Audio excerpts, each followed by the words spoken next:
Alright, so I keep getting asked this question every time by people is, Zendir, how do you make your animations, or how do you make fight scene animations?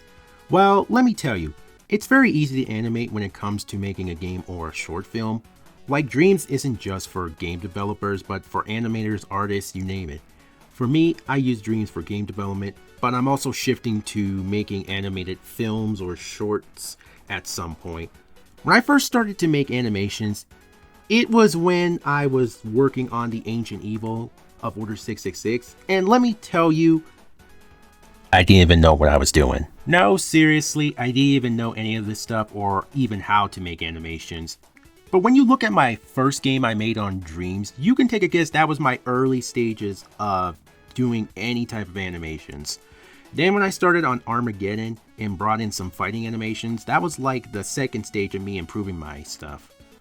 It was time consuming for the fighting animations because you would have to sit there and try to think of how to time things right and to make sure that nothing messes up. For me, it's easy to make, but for some people it's not, especially if you are a beginner and don't know what you're doing. But enough talk. You came here to learn how to animate, not listen to me speak so much. So let's get straight to the point. So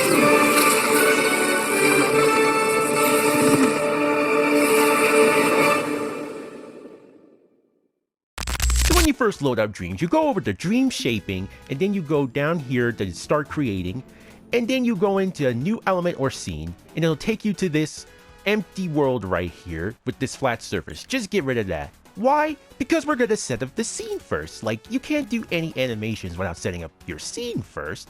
And if you guys want to know how to do that, there's a video I did like a long time ago where I explained how to do game development and set up the scene properly. It's the first link in the description, and I'll put a card up on screen too so you can get to it fast. Alright, so once you get your scene done, I press square to open the tools menu, and then I go here, press X to open the gadgets, and then I go over here, and then I get this microchip out. Why?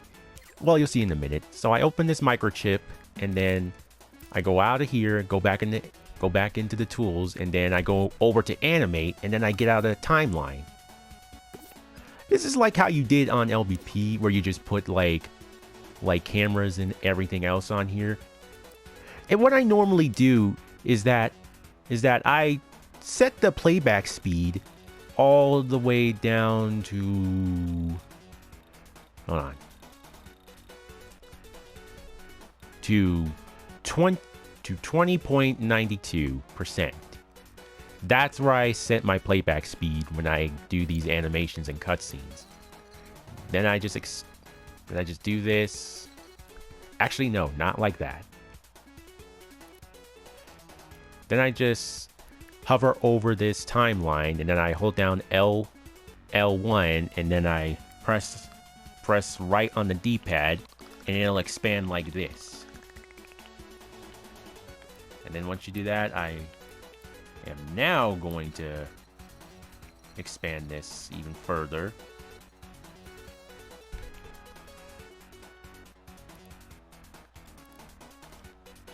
Now let's add in some characters. And I'm going to add in my good old Zendir the Hedgehog. Now, what's good about these models is that they have built-in animations.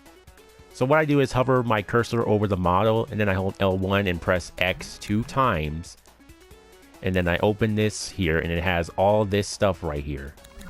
Especially for his EXE form, his super form, and that's it. But what I really want is the mouths, not the blinking, but I might leave that in the future. The hand poses and the eyebrows. So what I do is get rid of all this crap right here. Now there is some other animations right here that I could have used, like the run and the walking. Let me look at this. Yep. You can probably just leave those in too, because I never did the running or walking animations anyway, but let's get rid of this. Once I get rid of all of this, only the blinking, And then I have all my animations right here. Like for the hand poses and all that. And I'll just show you right here. Now, some models, they don't have this type of logic right here. This one's for relaxed, fist, and all these other alternate poses.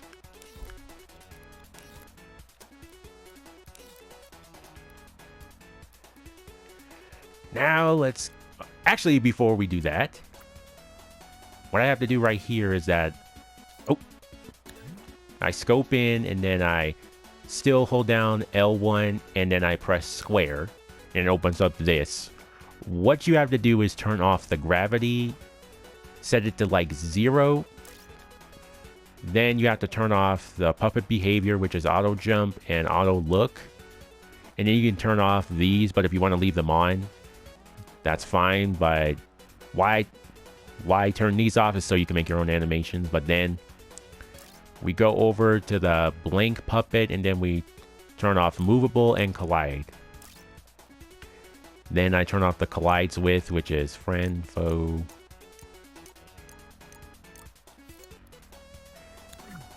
And there we go. Why I turn those off is so that the animations don't like mess up, and then the like character starts kneeling down onto the ground, and it's like squished between its legs, because that's what it does every time when I first started animating.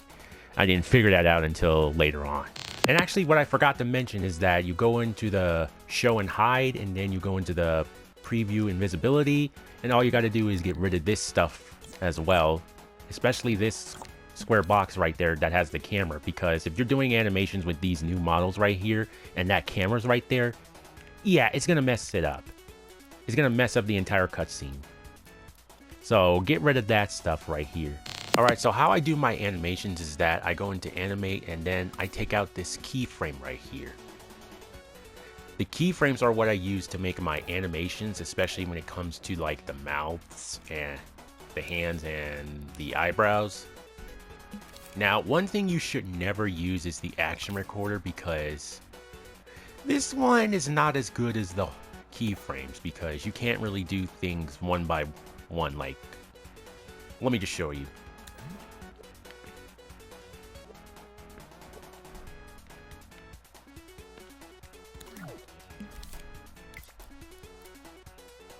See?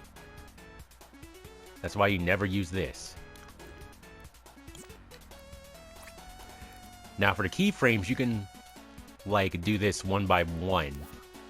Like, what I'm saying is, like, I copy another keyframe onto here, but I'll do that in a minute. But first, let me just show you how to do it. So,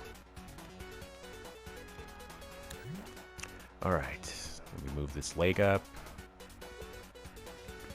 Just know this is just a quick tutorial that I'm doing, so if I'm rambling too much or I pause, just that's why, because I didn't like write a script for this. Alright, so I copied this keyframe right here. Let me lower it a little bit. And then I do this just so it can do the smooth animation.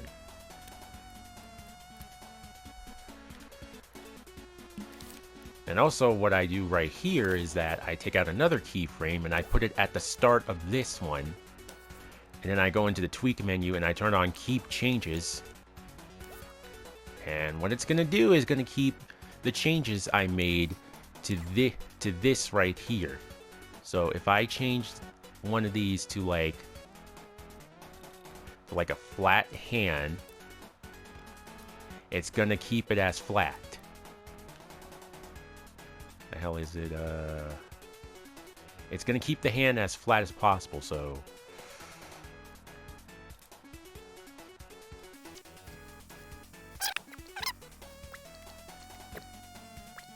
now you're probably wondering, how long does it take me to do these animations? Like, it takes me about a few days or like weeks to like finish these animations, because I want them to be as perfect as possible and not like messed up or crappy.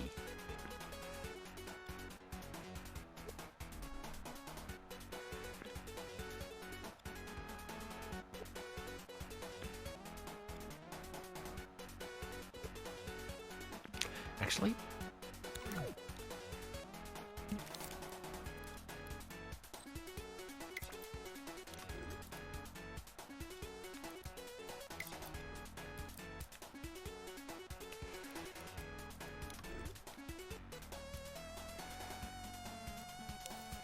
did it even keep the changes? What?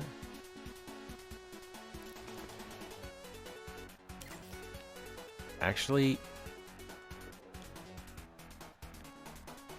what I'm gonna do is I'm gonna change these to fists.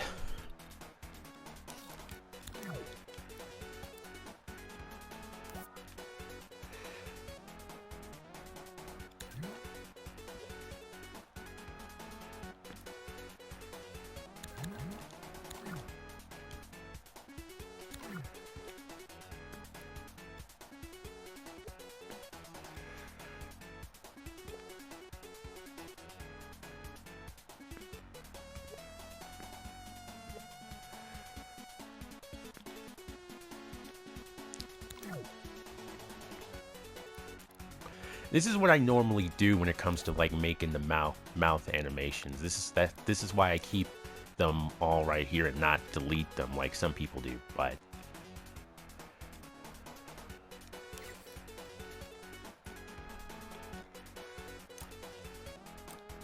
that.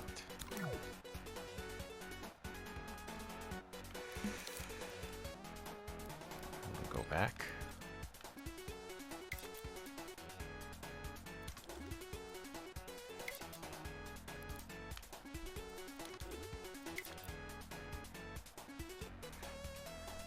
There we go. So yeah, that is just like this is just basic animations that I'm doing right here. I'm not like good with animations, unlike some people are on Dreams or with Source Filmmaker. Like, I'm not good with Source Filmmaker either. I tried it out once, and let's just say I kind of failed at Source Filmmaker.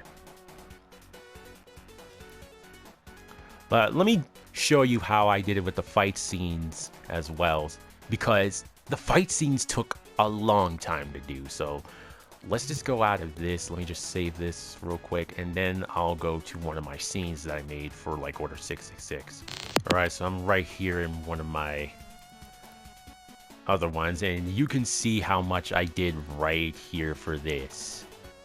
Sometimes I would like take like the stuff out of the, take some of the animations out of this and then like put them on the timeline, but now I do things differently where I just take a keyframe, then I turn on the changes, and I basically turn on one of these right here, and then I do the same thing again, like by copying it and like turning it off.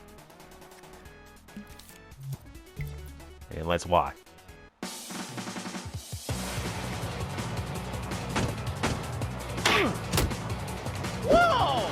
And I especially do this with the sound effects as well. Like, I just go on to Dreams and I search up a lot of sound effects for certain ones, like for punches, explosions, and all that. Especially for effects. But, yeah, that's it for this video. I just wanted to do a quick tutorial on how I do my animations, since people were, like, asking me so many times on how to do animations. So yeah, thank you guys for watching. If you and guys enjoyed this video, leave a like, subscribe, even though I didn't explain it that well, and I'll see you guys in the next video. Peace out, have a good day, goodbye.